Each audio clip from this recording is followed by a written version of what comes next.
This new camera is positioning itself to be the next Fujifilm killer, sharing a similar retro-inspired aesthetic, tactile shooting experience, and a photography-first mentality. But it goes one step further, because all of that is aided by some pretty revolutionary new technology. This is the OM3 from OM System, and whilst I confess I am somewhat of a total virgin when it comes to this brand of camera, I have tried out my fair share of Olympus cameras in the past, and I've never been disappointed by them. And side note, if you didn't know, OM System is basically the new brand that was built from the ashes of the original Olympus camera legacy after a huge financial scandal and many years of lawsuits. But unfortunately, that's a topic we don't have time to deep dive into in this video. In a nutshell, imagine OM System as like a legendary rock star who barely survived a life of excess, but then checked themselves into rehab, changed their name, and is now staging a major comeback, but this time just without, cocaine, hookers, and catastrophic financial decisions. But anyway, I'm pleased to say that it seems like the tradition of crafting well-designed and fun-to-use cameras has been faithfully carried over to this new brand, and the OM3 has a generous array of physical buttons and dials, with all of them operating with a sturdy but satisfying click. Now, needless to say, I am a huge fan of this classic styling, and this design is actually an homage to the original OM1 film camera of the 1970s. And honestly, that alone is enough to give me a massive throbbing photography chubby. The body itself has this slightly elongated width, much like older film cameras do, but this is by no means a big or heavy camera. In fact, if you look at it from a top-down perspective, it's relatively thin and weighs less than 500 grams or around 17.6 ounces,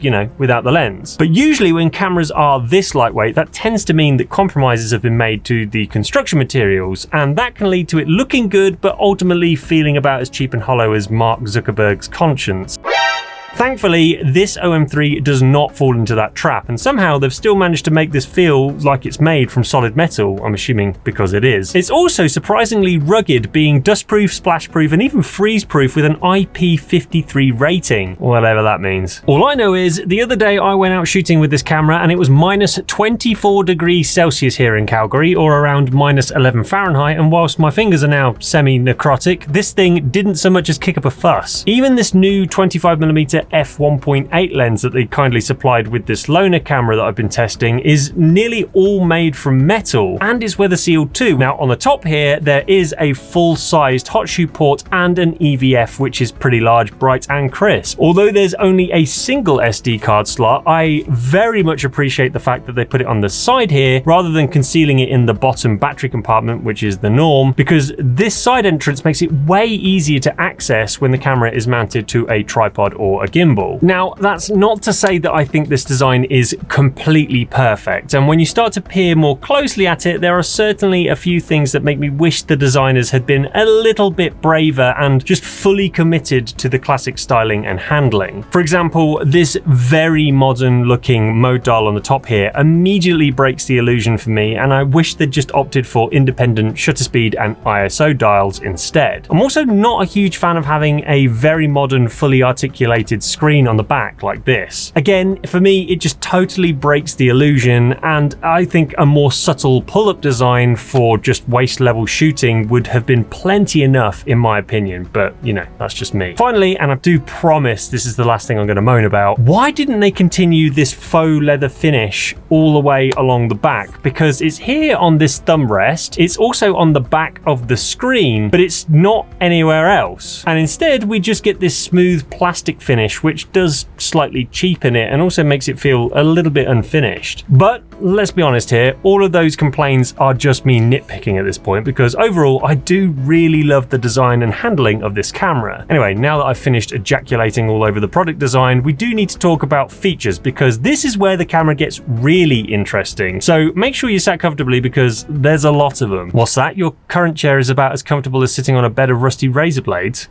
Well, not me, because I'm currently sitting on this brand new S300 ergonomic chair, which was kindly sent to me by today's sponsor, Sihu. Now, I am 6'8" tall, and let me tell you, finding a chair that actually fits me is a serious challenge. But I've been using this S300 daily for well over a month now, and even after hours of sitting in it per day, I felt zero discomfort, and that's down to 3 standout features. Firstly, it has what Sihu calls an anti-gravity mechanism. This is made made with aerospace grade glass fiber and is basically a smooth reclining system that lets you lean back to any angle you want and then return to an upright position effortlessly. But more crucially, the height of the backrest can also be adjusted, which bizarrely isn't a feature that comes as standard on most office chairs. And as a taller person, this plays a huge role in overall comfort, let me tell you. Secondly, there's a dynamic lumbar support with 2 adjustable pads that adapt to your spine's natural curve. You can even lock them in place for personalized comfort. What's more, the seat cushion and armrests automatically adjust to coordinate with the backrest as it reclines, to ensure that all of the parts of your body remain relaxed and comfortable, enhancing your overall seating experience. And finally, these 6D adjustable armrests move in 6 directions and lock exactly where you need them, whether you're typing, gaming, or just relaxing. So to learn more about the S300, be sure to check out the link in the video description, and a huge thank you to Sihu for helping to support this channel and my spine by sponsoring this video. But anyway, I'm clearly getting distracted, so let's talk about this dial on the front here, because let's be honest, this wouldn't be considered a true contender to Fujifilm if it didn't have its own variety of film simulation modes. And as you can see from this dial, there are 4 modes to choose from: mono, color, art, and CRT. Mono and color are fairly self-explanatory. There are 4 black and white and 4 color finishes to pick from, each of which provide a film-like finish to your images. Much like Fujifilm film simulations, you can also customize each of these presets to suit your own taste. There are of course the somewhat obligatory options like controlling vignetting, sharpness, and contrast, but you can also fine-tune the highlights, midtones, and shadows using an on-screen tone curve, just like you'd find in Lightroom or Photoshop. And there's even a color saturation wheel, which basically allows you to increase or decrease specific color ranges for a serious amount of color customization. In mono mode, you do get 2 further controls for adding either a faux film grain or the choice of adding a sepia, blue, purple, or green tone to your mono images, if that kind of thing does it for you. Now, speaking of effects that you'll probably never use, turning the dial to art is where you'll find all of the filter effects that most of us wouldn't touch with a barge pole. Things like sepia tone, pinhole camera, cross process, bleach bypass, you know, all the classics. Finally, CRT, or color creator mode, simply allows you to alter the hue and saturation within your image for those of you who just want to make basic color adjustments and nothing else. Now, all of that might sound cool enough, but we've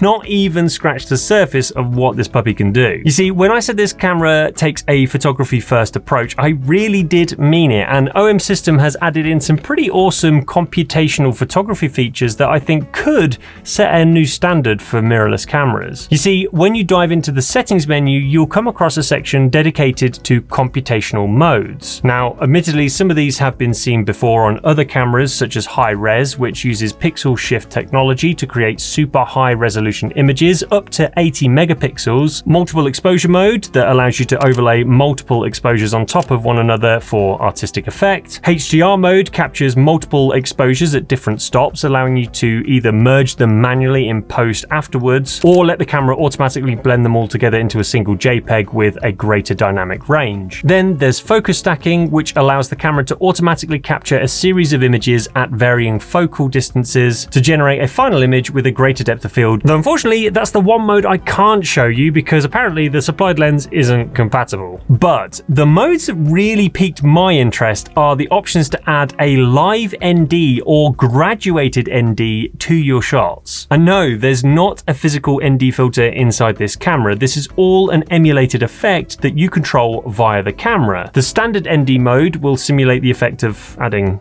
you know, a regular ND filter to the front of your camera and ranges in strength between 1 and 6 stops. This is not only useful for allowing you to shoot with wider apertures to create a shallow depth of field, even in super bright sunny conditions without fear of overexposing your photos, but also you can actually use this creatively to blur movements within the frame. But arguably the more impressive of the two is the graduated ND filter option, which will actually allow you to drag out a virtual GND across the frame, blocking out up to 3 stops of light. You can even alter how hard or soft this graduation is. And yes, all of these computational effects I've mentioned so far, with the exclusion of focus stacking, are actually baked into the raw files that you capture. So it's not a feature that's just reserved for shooting in JPEG. This means with these new ND and GND options, you can preserve much more detail within the image, just like you would when using a physical filter, but of course without the need for additional expensive equipment and setup time. Now, as impressive as all of this is, there are are a few limitations you should be aware of. For example, for some reason, I could only get the ND effect to work when shooting in full manual mode. It wouldn't work in any of the semi-automatic modes like aperture priority or shutter priority. Also, I can already sense the videographers in the crowd getting hyped at the idea of using these features with video capture, but alas, it's not to be, I'm afraid, because these are entirely restricted to photo capture at this point, which is a bit of a shame. Don't shoot the messenger. I'm only telling you what the spirits are telling me. But speaking of video, this is actually pretty capable in that regard too, topping out at 10-bit 4K up to 60 frames per second, and thankfully there's no crop. There's also a C4K mode, which captures a slightly wider aspect ratio of 17:9 rather than 16:9 to give you a little bit more real estate to play around with when editing. There's also the option of either H.264 or H.265 codecs, with OM log and OM Cinema 1 and 2 picture profiles for maximum flexibility when it comes to color grading in post. Now, on the side of the camera, there's a mic port, a headphone port, and even a micro HDMI. So really, this thing has everything you need for most types of professional video work. But the question is, what's the camera actually like to shoot with? Well, inside, it actually features a 20 megapixel stacked BSI LiveMOS quad pixel 4/3 sensor, which feels to me like a slightly unnecessary amount of words to throw together in one sentence. It has a proper mechanical shutter that can shoot up to 1/8,000th of a second. It includes 5-axis image stabilization, which is not only handy for photography, but of course video as well. The AF system benefits from 1,053 AF points, and it's kitted out with all of the latest AI subject detection modes for tracking people, cars, planes, animals, and UFOs. Okay, maybe not UFOs, but with all of the sightings that people are reporting these days and a shocking amount of blurry phone footage, it's probably about time that somebody developed UFO tracking so we can finally get a sharp shot of one of those things. Am I right?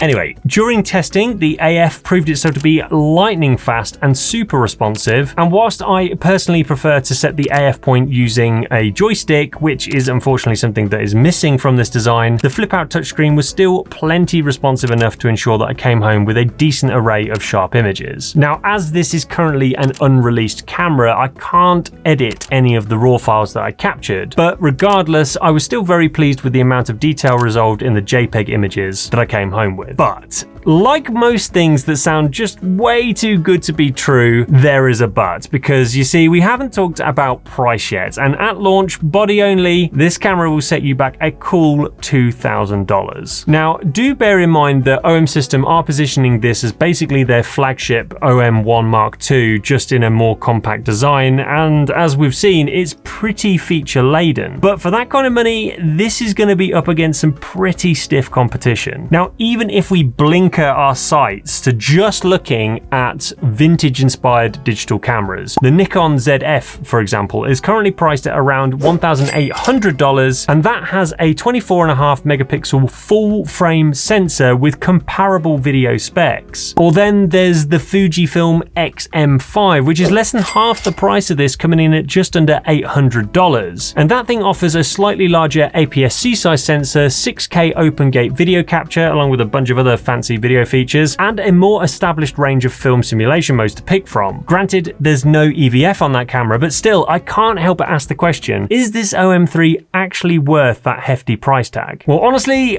I'm not entirely sure. I guess it really depends on how much you value having those fancy computational photography features and how much they'll actually improve your quality of life as a photographer. Now, don't get me wrong, it's undeniably cool, but you could argue that they are more of a niche appeal rather than a universally valuable upgrade. But all of that said, OM System clearly isn't trying to compete on specs alone. It's targeting a very specific type of photographer, one who values a tactile photography first experience, appreciates in-camera customization, and maybe even someone who has some nostalgia for Olympus's legacy. In which case, the OM3 is an undeniably impressive piece of technology, and one that's sure to rev the gas pedal of many photographers, I'm sure.